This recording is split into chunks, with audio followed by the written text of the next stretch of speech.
Vijay cinema Jana Nayagan సంక్రాంతికి విడుదల కావాల్సిన సినిమా. అయితే రకరకాల కారణాల వల్ల ఆలస్యమైపోయింది.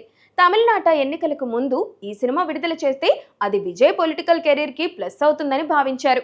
కానీ అది జరగలేదు. ఈ సినిమాలోని కొన్ని సీన్లు లీక్ అవడంతో కలవరానికి గురయ్యారు కూడా. ఎన్నికలు పూర్తయినా ఈ సినిమాకు మోక్షం మాత్రం కలగలేదు. దాంతో జననాయకన్ ఫేడ్ అవుట్ అయిపోతుందన్న భయం ఏర్పడిపోయింది.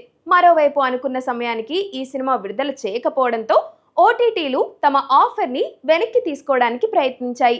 అలా ఈ సినిమాకు అన్ని వైపుల నుంచి ఆటంకాలే ఎదురయ్యాయి. అయితే ఇప్పుడు తమిళనాట సమీకరణలు మారిపోయాయి. అక్కడ రాజకీయ ప్రభంజనం సృష్టించారు విజయ్. తన పార్టీని తొలిసారి ఎన్నికల్లో దింపి అధికారాన్ని చేజెక్కించుకోబోతున్నారు. తమిళనాడు కొత్త సీఎంగా కూడా విజయ్ అధికారాన్ని కైవసం చేసుకోబోతున్నారు. సీఎం అయిన తర్వాత జననాయకన్ సినిమా రిలీజ్ అవ్వడం ఖాయం. అప్పుడు ఈ సినిమాకు వచ్చే హైప్, క్రేజ్ మాటల్లో చెప్పలేనిది.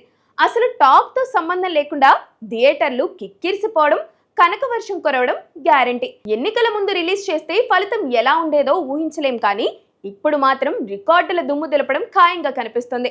ఈ సినిమాతో భారీగా నష్టపోతామని భావించిన కేవిఎన్ సంస్థ ఇప్పుడు తమ హీరో సీఎం కావడంతో సంబరాలు చేసుకుంటుంది. జననాయకన్ కి ఏదైతే శాపంగా అనుకున్నారో ఇప్పుడు అదే వరంగా మారిపోయింది. తెలుగులో విజయవంతమైన భగవంత్ కేసరికి ఇది రీమేక్. ఈ సినిమాలోని పాయింట్ తీసుకొని కథని క్లాస్ గా కొత్తగా అల్లారు. దర్శకత్వం చేసే అవకాశం అనిల్ రావుపూడికే దక్కింది. కానీ ఆ సమయంలో మనశంకర్ వరప్రసాద్ గారు సినిమా కోసం ఆ ఛాన్స్ వదులుకున్నారు. అనిల్ రావుపూడి గనక ఈ సినిమా చేసుంటే ఇప్పుడు ఆయన పేరు కూడా తమిళనాట మారుమోగిపోయేది.